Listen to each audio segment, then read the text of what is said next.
ఏం లేదు కదా. నేను రెడ్ బుక్ గురించి ఏం చెప్పానమ్మా పబ్లిక్ మీటింగ్ లో? ఏ అధికారులైతే చట్టాన్ని ఉల్లంఘించి ప్రజల్ని కార్యకర్తలు ఇబ్బంది పెట్టారో వాళ్ళని వదిలిపెట్టనన్నా. అంటే మీకు ఫండ్ చేసిన అధినేత పార్టీలో రాసలీలలు జరుగుతున్నాయి. నిన్న మొన్న అన్ని బయటకు వచ్చినాయి. అధికారులు కూడా ఇన్వాల్వ్ అయి ఉన్నారని పాపం మేడం గారు వచ్చి చెప్పారు. అవన్నీ ఎంక్వైరీ చేయాలి కదా. చట్టాలను ఉల్లంఘిస్తే ఎంక్వైరీ చేస్తా. అది నా రెడ్ బుక్ లో ఉంది. ఎందుకు భయపడుతున్నారు అందరూ? నాది రాజారెడ్డి రాజ్యాంగం కాదు స్వామి. నన్ను ఆపేదానికి మీ ఇన్వెస్టర్ జగన్మోహన్ రెడ్డి గారు ఆనాడు జియో 1 తీసుకొచ్చాడు. ఆ రోజే చెప్పా మడిచి ఎక్కడ పెడతావు పెట్టుకోపో అని. అదే జగన్మోహన్ రెడ్డి గారు ఈ రోజు రాష్ట్రంలో ఎక్కడ తిరగండి వెళ్తున్నారు. Z+ కేటగిరీ సెక్యూరిటీ ఇచ్చి మరి పంపిస్తున్నాం ఆయన్ని. ఇంకేం కావాలి? ఆధారాలు పిలిపించి భూములు లాగేసుకున్నారు. ఉదాహరణ దసపల్ల భూములు, పోర్ట్లు కూడా లాగేసుకున్నారు. ఇదే విధంగా ఆ పేపర్లో కూడా వచ్చింది. ఇట్లా అడ్డగోలుగా చేశారు. ఇప్పుడు ఒక హీరోయిన్ వ్యవహారం ఎలా జరిగిందో కూడా మనం చూసాం.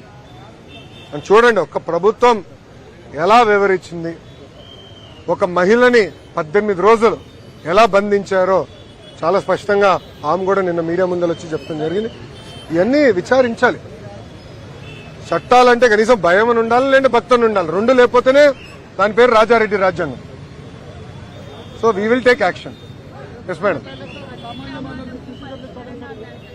ఒక్క నిమిషం సార్, మేడం గారు అడుగుతున్నారు. అవునా మేడం? అవును మేడం. పాదయాత్రలో అది నేను ఇచ్చిన హామీ నాకు బాగా గుర్తున్నది. చివరికి వచ్చినప్పుడు ఆ హామీ నేను ఇస్తాం కూడా జరిగింది. హామీకి నేను కట్టుబడి ఉన్నా. ఆల్రెడీ మేము అధికారులతో వర్క్ స్టార్ట్ చేయించాము. 100% చేస్తాను. ఒక్క నిమిషం. అవును సార్ గురుగారు, 100% స్టార్ట్ చేస్తాం. కానీ నేను కూడా మిమ్మల్ని కోరేది కొంచెం సమయం ఇవ్వండి ప్రభుత్వానికి.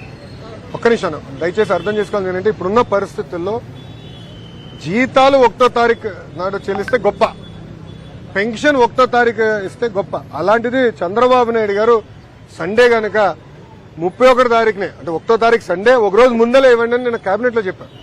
సో అన్ని సెట్ చేస్తున్నాం, వ్యవస్థలన్నీ సెట్ చేస్తున్నాం. ఎకనామిక్ యాక్టివిటీ క్రియేట్ చేయాలా, రోడ్లు కూడా వేయాలా, విశాఖపట్నానికి అభివృద్ధి పనులు చేయాలా, ఫ్లైఓవర్లు కట్టాలా, అండర్ పాస్లు కట్టాలా, అన్ని ఒక పద్ధతి ప్రకారం చేస్తాము.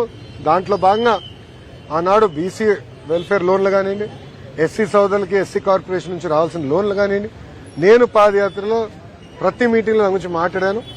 దాన్ని కట్టుబడి ఉన్నా. తప్పనిసరిగా అది ఆ కార్యక్రమం ప్రారంభిస్తాం. సార్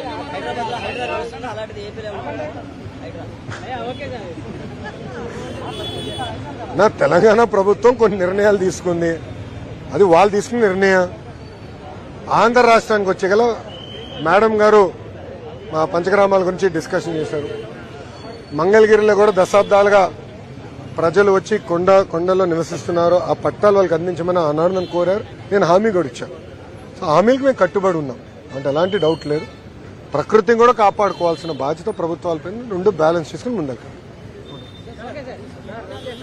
ఏంటి సాక్షి చెప్పమ్మా? అవును సార్, అవును.